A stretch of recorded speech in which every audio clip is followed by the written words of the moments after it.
Salam əziz şagirdlərimiz, hörmətli abituriyentlər. Deməli, blok 2-ci şans imtahanına hazırlaşdıqda diqqət olunacaq suallarımızdan biri belədir ki, çevrə ilə bağlı bir sualdır. Çevrənin xaricinə çəkilmiş üçbucaq və həmin çevrənin radiusu ilə verilən üçbucaq arasında əlaqə düsturları lazım olacaq və biz həmin radiusu tapdıqdan sonra artıq çevrənin uzunluğunu da tapmağı çalışmamızın həlli vasitəsilə öyrənəcək.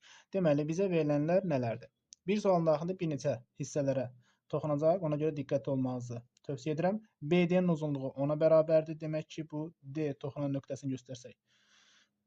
Məsafə BD 10-a bərabərdir. Ayrıca biz bilirik ki, çevrənin xaricinə götürülmüş nöqtədən çevrəyə çəkilən toxunanlar bir-birinə bərabər olur. Yəni, B-dən D-yə qədər olan məsafə bunu bir M nöqtəsi ilə adlandırsaq, BM məsafəsinə də bərabər olacaq. Bu bizə 10 verir.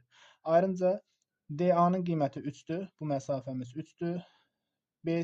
AC-nin çevrə ilə kəsişmə nöqtəsini bir N ilə işarələsək, AM məsafəsi də AD-yə bərabər 3 olacaq.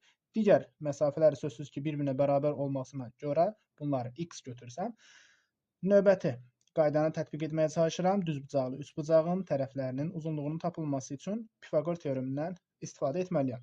Pifaqor teoreminə görə katetlərin kvadratları cəmi, yəni x plus 3-ün kvadratı plus digər katet x plus 10-un kvadratı bərabər olmalıdır ümumi hipotenuzun kvadratına, yəni 13-ün kvadratına. Açılışını yazaq, olacaq x-in kvadratı plus 6x plus 9, digər x-in kvadratı plus 20x plus 100 bərabər 169-a. Toplasaq 2x kvadrat edir. 6x, 20x toplasaq 26x olacaq. 9, 100 toplasaq 109, 169 çıxsaq mənfi 60 edir. Bərabər 0 hər tərəfi bölsək 2-yə x kvadrat plus 13x minus 30 edəcək ki, cavab 0-a bərabər olur. Hasili mənfi 30, indi gəlirik kvadrat tənliyin artıq hesablanması, yəni Viye teoreminin tətbiq olunması qaydasına.